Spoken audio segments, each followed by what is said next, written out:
Hi friends, అందరికీ వందనాలు. బాగున్నారు అందరూ? మన పీపీఆర్ గల్ఫ్ జాబ్స్లో bike riders and Dubai taxi drivers కూడా వేకెన్సీ వచ్చినాయి. అయితే ఇప్పుడు మనకు లోకల్లో ఉన్న బైక్ రైడర్స్ ఎవరైతే విత్ వ్యాలిడ్ లైసెన్స్ తోటి ఉన్నారో వాళ్ళకు ఇమ్మీడియట్ జాయినింగ్ ఉంది. ప్లస్ మంచి కంపెనీ అండ్ 3,500 వరకు శాలరీ ఉంది.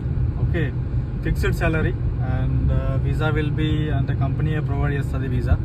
ఓకే, ఎవరైతే ఇంట్రెస్ట్ ఉన్నారో వాళ్ళు త్వరగా నాకు కాంటాక్ట్ చేయండి. ప్లస్ ఇందులో ఎక్కువ వేకెన్సీస్ లేవు, లిమిటెడ్ స్లాట్స్ ఉన్నాయి. ఎక్కువ మందికి ఆపర్చునిటీ లేదు. ఎవరైతే ఫస్ట్ వస్తారో వాళ్ళకే ఇందులో జాయినింగ్ ఉంటుంది. సో చాలామంది ఉన్నారు లోకల్లో విత్ లైసెన్స్. మీరు త్వరగా కాంటాక్ట్ చేసేసి ఎవరైతే త్వరగా డాక్యుమెంట్ సబ్మిట్ చేస్తారో క్యాన్సిలేషన్ వీసా ఉన్న వాళ్ళు కానీ, ఓకే విజిట్లో ఉన్న వాళ్ళు కానీ, వ్యాలిడ్ లైసెన్స్తో ఉన్న వాళ్ళు అప్లై చేయండి. ఒకవేళ రెన్యువల్కు లైసెన్స్ ఉన్నా కూడా అప్లై చేయండి. ఫటాఫట్ వర్క్ చేసేద్దాం. ఓకేనా? Thank you.